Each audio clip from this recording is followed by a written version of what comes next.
Hello. So in our last lecture, we talked about the rise of the polis or the city-state structure as the main political entity in the ancient Greek world, and how the Greek world's really getting now divided up into these city-states. And we looked at the political structure of it, these aristocracies that are emerging. In this lecture, I want to talk a bit more about social divisions within the polis in the Archaic period. So, um, when we talk about the ancient or the archaic Greek social classes, and when the Greeks themselves talk about them, there are some terms that we use that come straight from Greek. So we kind of tend to divide these people up into three groups: the hoi agathoi, the hoi mesoi, and the hoi kakoi. Agathoi comes from a Greek word which means good or noble, so this is our aristocracy.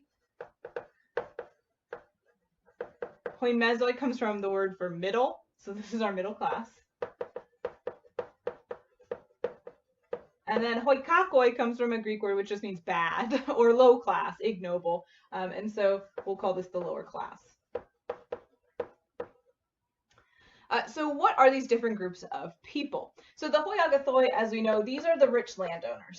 These people are wealthy and powerful because they controlled large amounts of territory, probably as far back as the early Iron Age, which they used to feed their livestock. And then when we see this conversion more to farming and to crops, they made that conversion as well. And so they own a large amount of territory in the polis. Other people, poor people, frequently who don't have land, will have to go there and rent land from them, right?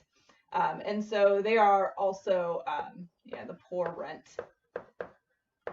from them. And this is how they work their land, since they can't possibly work the amount of land that they have themselves. They instead have poor people who come and then rent the land from them and give them some cut of their sort of crops for the year. And so in this way, they have an incredible amount of wealth, and really excess wealth.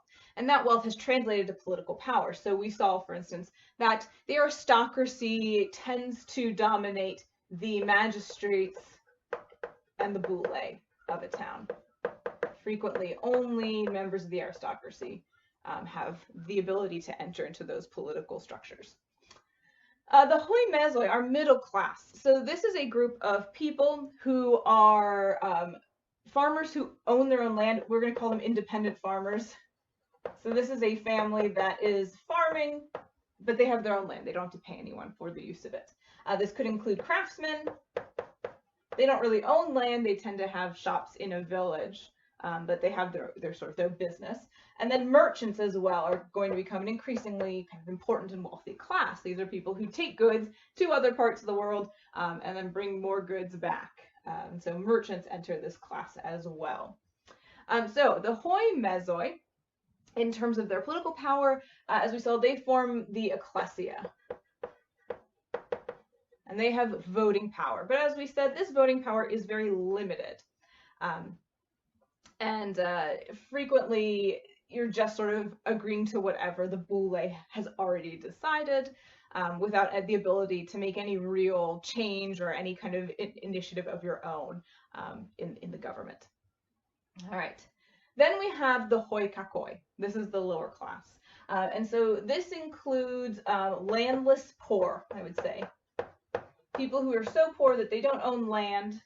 Right? And of course, craftsmen, I said, and merchants, they don't own land either, but since they have a sort of a business or a skill that they're using, they get put up in the middle class. And so these landless poor, what do? They work on other people's land.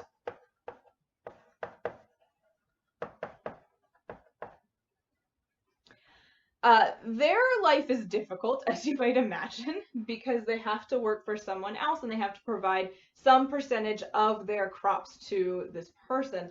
And that percentage can be quite high. We will see in Athens, for instance, that it seems to have been 1/6 of what you produced in a year, which is so high that it makes it difficult for you to actually support your own family and pay your rent. So it's a difficult life. And the reality is that there are generally rules in place in these polis which say that if you can't pay your rent, you will be essentially enslaved. You will become a debt slave. So sometimes this just means you're bound to the land and you work it, but now you don't get paid. Sometimes this can even mean you are sold abroad as a slave, and that money is given back to the landowner to make up what he has lost in rent from you. So this debt enslavement becomes a feature of early archaic society. Um, so these are three main classes. The Hui Agathoi, the Hui Mesoi, and the Hui Kakoi. Oh, and I should mention, sometimes the Hui Mesoi and the Hui Kakoi together are called the Hui Polloi, which is a term we still use in English. It's just like the masses.